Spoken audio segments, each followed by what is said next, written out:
I'm making a quick video here to explain a little bit of how I seat these wastegates and check out these older style XO2s that have a funny seat on them.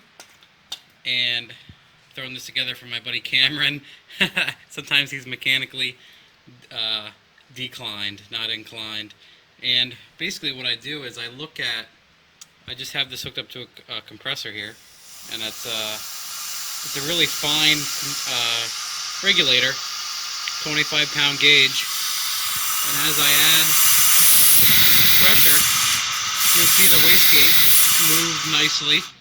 And then one of the things is with these older style seats, when we go to put it on, you can see there's a gap here, and that's because the valve is actually holding it down, and it doesn't clamp nice.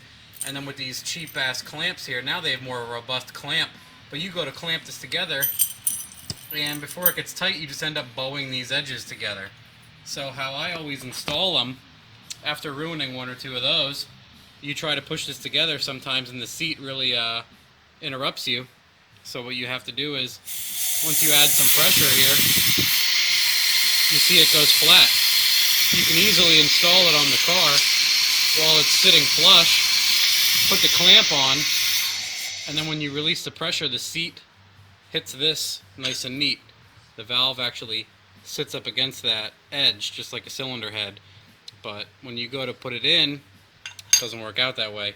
But then this is also how I test spring pressure and for good operation and everything else. But I figured I'd just show that neat little pressure rig. You can see when I add pressure, pretty neat.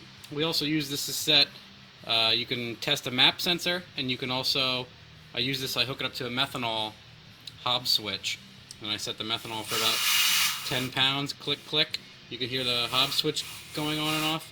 So that's great for that, but that's basically it.